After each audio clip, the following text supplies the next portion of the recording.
Hey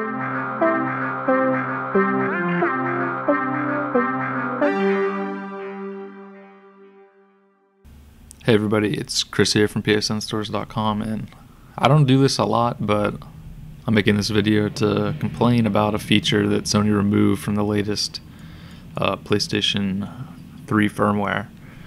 If you remember, up until now, if you had a PlayStation Portable, you could store your games on your PS3 and install them to the PS3 and then just copy them over whenever you want. But it seems with the most recent firmware 4.0, Sony has removed that functionality from the PS3. So say if I go to a game that I have already installed on my PS3 that is playable on the PSP, like a PS1 Classic or a Minis title, the option to copy is completely removed from the game itself here on the XMB. So same for Minis titles. So if you have a Mini that you downloaded, like this one, there's no way to copy it to your PS3. The only way to do this is to re-download the game completely, and then the ability to copy is back. So you can see now I can copy it back over to my PS3.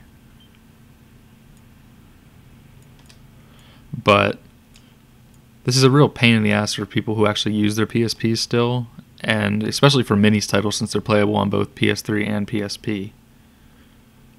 I don't know why they changed this functionality. Maybe it has to do with how the Vita does stuff, but seemingly removing something that's usable by most people who own a PSP, especially for people who like to buy Minis titles and play both games on a PS3 and a PSP, say for like Where's My Heart, you can't do that now. You have to download 2 copies. And for people with bandwidth limits, it's going to be something that's going to come up in the future where you might not have enough space to download both, and Sony's just taking it away from you, making you have to download the game twice. For many titles, it's not as bad because they're so small, usually like under 50 megabytes. But for PSL1 titles like Chrono Cross, this is like a gigabyte game.